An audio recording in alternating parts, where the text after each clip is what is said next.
तो आज हम फिर लेकर आए हैं एक बहुत ही शानदार सी बुक की समरी शेयर करने वाला हूं मैं आपके बीच में। मेरे हाथ में किताब देख पा रहे होंगे आप, अति प्रभावकारी लोगों की 7 आदतें। इंग्लिश में ये किताब है 7 habits of highly effective people के नाम से। स्टीफन आर कवी ने इस बुक को लिखा है और मंजुल प्रकाशन ने इसको पब्लिश किया है। बड़ी शानदार सी बुक है।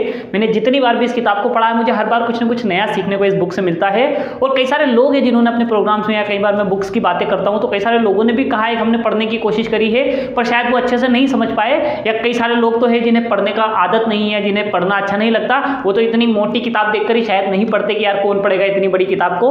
तो आज इस बुक की समरी मैं आपके बीच में शेयर करने वाला हूँ और यकीन मानिए ये 7 हैबिट्स में इतने सिंपल और आसान वर्ड में आपके बीच में शेयर करने वाला हूँ कि ये हमेशा के लिए आपको याद रहेंगे और अगर आप अपनी जिंदगी में इन्हें इंप्लीमेंट करेंगे तो आपकी लाइफ में बहुत बड़ा चेंजेस आ सकता है। तो आइए शुरू करते हैं, आखिरी तक बने रहिएगा। तो देखिए स्टीफन आर कवी ने सबसे शुरू में इस बुक में ये कहा है कि देखिए कहीं ना कहीं अभी जो हमें सक्सेस के फॉर्मूलाज बताए जा रहे हैं, जो सक्सेस के सिद्धांत हमारे बीच में शेयर कर जा रहे हैं, ये कहीं ना कहीं व्यक्तिगत नीति शास्त्र पर आधारित है, जिसमें लोगों को डुप्लीकेट करना, लोगों की झूठी तारीफ करना या लोगों को खुश करने की कोशिश करना, इस तरीके की चीजें हमें बताई जाती है, सिखाई जाती है। लेकिन उनका ये मानना है कि कहीं ना कहीं जो हमारा सक्सेस के सिद्धांत होते हैं ना, वो व्यक्तित्व आधारित नीति शास्त्र पर होने की बजाय चारित्रिक आधारित नीति शास्त्र पर होने चाहिए। चारित्रिक आधारित नीति शास्त्र में जैसे विनम्रता हो गया, सत्यनिष्ठा हो गई, ईमानदारी हो गई, कर्मठ निष्ठा हो गई या लॉयल्टी जैसी चीजें आती है, इस पर आधारित होना चाहिए। तो जो सबसे पहला जो हैबिट्स है या जो सबसे पहली हैबिट जिसकी चर्चा करी थी वो है आपको लाइफ में प्रोएक्टिव बनना होगा। अब कई सारे लोग हैं जो इस शब्द को प्रोएक्टिव शब्द को समझते हैं कि यार ये कहीं एक्टिवनेस के ऊपर होगा या फिर एक्साइटमेंट या एंथुसियास्टिक जैसी चीजों के ऊपर होगा। नहीं, प्रोएक्टिव का मतलब यहाँ पर उन्होंने शेयर करा है कि आपको वो इंसान बनना पड़ेगा जिसको बाहरी परिस्थितियां अफेक्ट न करें। एक प्रोएक्टिव व्यक्ति होता है, दूसरा रिएक्टिव व्यक्ति होता है। रिएक्टिव व्यक्ति वो होता है जिसको बाहर की परिस्थितियां जल्दी अफेक्ट करती है कि अगर बाहर मौसम खराब है तो वो आदमी चिल्लाने लगेगा कि यार बाहर तो मौसम बड़ा खराब है, या मान लो ठंडी ज्यादा है तो वो ठंडी ज्यादा है करके गाना गाएगा, या गर्मी ज्यादा है तो वो उस तरीके की बातें करेगा। मतलब बाहर की चीजें उसे अफेक्ट करती है। लेकिन प्रोएक्टिव व्यक्ति होता है जो अपना मौसम खुद तैयार करता है, जो बाहर की परिस्थितियों से अफेक्ट नहीं होता बल्कि हर परिस्थिति को अपने अनुसार अपने डिसीजन से वो बदलने की कोशिश करता है या उसे अपने अनुसार बना लेता है। तो आपको प्रोएक्टिव बनने की कोशिश करना है।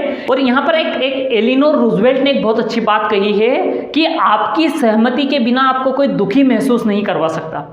समझने की कोशिश करिए। उनका कहना है कि अगर आपकी अनुमति के बिना कोई आपको दुखी कर दे या आपकी अनुमति के बिना कोई आपको खुश कर दे, मतलब आप बाहरी चीजों से अफेक्टेड होते हो। बाहरी लोग आपकी भावनाओं को कंट्रोल कर सकते हैं। तो दोस्त आपको ऐसा व्यक्ति बनना पड़ेगा अगर आपको प्रभावशाली बनना है तो, कि बाहर की परिस्थितियां क्या आपकी भावनाएं कंट्रोल कर पाती है या नहीं कर पाती है, इसके ऊपर सारी की सारी चीजें निर्भर करती है। क्योंकि देखिएगा आपने कई सारे लोगों को भी देखा होगा, यार किसी को किसी ने कुछ कह दिया और उसने एक बार वो बात कही और वो चले गया, वो तो भूल भी गया होगा, लेकिन उस बात को लेकर ये आदमी अभी भी परेशान है। आप उससे जब भी मिलोगे 4 घंटे बाद मिल रहे हो, 4 घंटे बाद भी वो इसी बात को लेकर दुखी है कि यार उस आदमी ने मुझे ये कह दिया, जबकि वो आदमी तो बोल के चले गया, भूल गया होगा। तो सबसे पहला जो हैबिट्स है वो है आपको प्रोएक्टिव बनना है अपनी लाइफ में। मतलब आपकी बाहरी परिस्थितियों का कंट्रोल आपके ऊपर नहीं होना चाहिए। इसी में उन्होंने एक और चीज जोड़ी है, वो है पहल करने की आदत डालना है। आपको जिंदगी में सक्सेसफुल बनना है तो आपको पहल करना सीखना होगा। कई सारे लोग हैं जिनके पास अच्छे आइडियाज है, कई सारे लोग हैं जिनके पास बहुत अच्छे अच्छे थॉट्स है,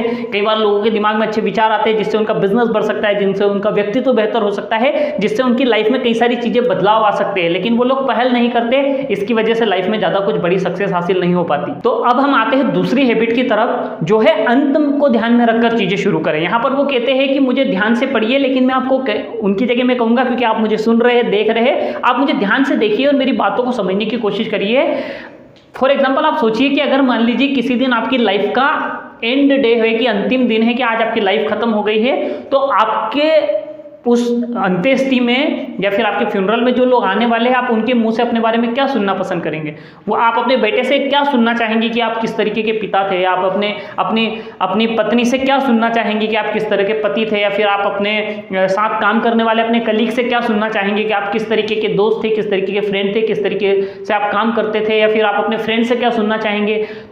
देखिए, जब हम किसी चीज को अंत को ध्यान में रखकर करते हैं ना, तो उसमें होने वाली गलतियों को हम पहले ही समझ जाते हैं। या अगर हम गलत ट्रैक पर होते हैं तो हमें महसूस होने लगता है कि यार अगर हम इस ट्रैक पर जाएंगे तो शायद हम उस जगह नहीं पहुंच पाएंगे जहां का हम सोच रहे हैं या जहां हम पहुंचना चाहते हैं। जैसे फॉर एग्जाम्पल आप देखिए कि एक मकान जब तैयार होता है तो मकान हमेशा 2 बार बनता है। अब आप कहेंगे कैसे भाई, सबसे पहले मान लो अगर आपको मकान बनाना है तो आप आर्किटेक्ट से डिस्कस करेंगे ना कि भैया मुझे मकान बनाना है, तो भाई वो आपको सबसे पहले तो आपके माइंड में ये चीज़ें आपको बताएगा कि सर यहाँ पर ये चीज़ बन सकती है, यहाँ पर लॉबी बन सकती है, यहाँ पर किचन बन सकता है, यहाँ पर ड्राइंग बन सकता है, ये डाइनिंग एरिया बन सकता है, यहाँ पर किचन बन सकता है, यहाँ पर गार्डनिंग के लिए जगह छूट सकती है। इस तरीके के डिस्कशन होते हैं ना, और वो कहीं ना कहीं उस चीज़ को पेपर पर बनाता है। तो कहीं ना कहीं सबसे पहले आपका घर जब हकीकत में तैयार होता है उसके पहले आपके माइंड और एक पेपर के ऊपर बनता है। तो एक बार वो वहाँ ऑलरेडी बन चुका होता है, फिर जब दोबारा उसे बनाया जाता है तो वो अस्तित्व रहता है। वैसे आपकी लाइफ को भी आप करिए कि सबसे पहले अपनी कल्पनाओं में, अपनी सोच में, अपनी थॉट प्रोसेस में अपनी लाइफ को आप किस तरीके का देखना चाहते हैं, या मान लो आज से साल भर पहले, आज से 5 साल पहले, आज से 10 साल पहले आप अपने आप को कहाँ देखना चाहते हैं, किस तरीके की लाइफ स्टाइल मेंटेन करना चाहते हैं, किस घर में आप अपना आगे का जीवन बिताना चाहते हैं। इस तरीके की चीज़ें जब आप पहले से सोचेंगे ना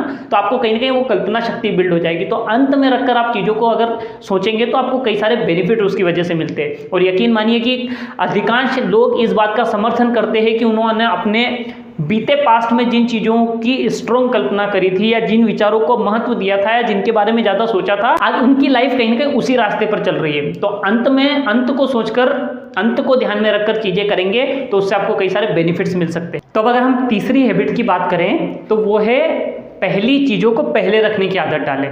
मतलब आप सीधी सी सिंपल सी चीज़ समझिए कि ज़िंदगी में जो सबसे महत्वपूर्ण चीज़ें होती है ना, वो कम महत्वपूर्ण चीज़ों के रेमो क्रम पर कभी नहीं छोड़ी जानी चाहिए। मतलब कई बार अधिकांश क्या लाइफ में लोग गलती ये करते हैं कि उनकी लाइफ में उनका गोल कुछ और होता है, उनका मकसद कुछ और होता है, उन्हें पहुंचना कहीं और होता है, उन्हें हासिल कुछ और करना होता है, और वो काम कुछ और कर रहे होते हैं। आपको लाइफ में ये चीज़ समझनी पड़ेगी कि अगर आपका लक्ष्य क्या है और उस लक्ष्य तक पहुंचने के लिए कौन सी ऐसी चीज़ें हैं, कौन से ऐसे काम है, कौन से ऐसी सबसे ज़रूरी और महत्वपूर्ण चीज़ें हैं जो आपको करने की आवश्यकता है, आपको अपना अधिकांश समय उन चीज़ों पर खर्च करना होता है। और कई बार बीच में ऐसे काम आएंगे, कई बार ऐसे लोग आएंगे, कई बार ऐसी चीज़ें आएगी जो महत्वपूर्ण नहीं होगी, लेकिन कई बार हम गलती ये करते हैं कि उन गैर जरूरी चीज़ों में उलझ जाने की वजह से, वो गैर जरूरी कामों में अपना वक्त लगाने की वजह से हम वो काम कर ही नहीं पाते जो हमारे लिए महत्वपूर्ण है। जिन कामों की वजह से हम हमारी मंजिल तक पहुंचने वाले, वो कई बार छूट जाते हैं। और देखिए अधिकतर लाइफ में ये होता है कि सफल लोगों में वो काम करने की आदत होती है जिन्हें असफल लोग करना पसंद नहीं करते। ध्यान से समझिएगा मेरी बात, सफल लोगों में वो काम करने की आदत होती है जो असफल लोग करना पसंद नहीं करते। तो अपने लक्ष्य और गोल्स के अकॉर्डिंग ये बात आपको समझनी पड़ेगी, आपको पता करना होगा, आपको आइडिया लगाना होगा कि कौन से ऐसे काम हैं जो सबसे ज़्यादा महत्वपूर्ण है, और आपको अपना सबसे ज़्यादा समय उन कामों के पीछे खर्च करना होगा। मैं आपसे एक सवाल करना चाहता हूं, आप इसका जवाब देंगे तो आपको आंसर मिल जाएगा। अगर ऐसा एक कौन सा काम है जिसको अगर आप करेंगे तो आपका व्यक्तित्व बेहतर हो सकता है?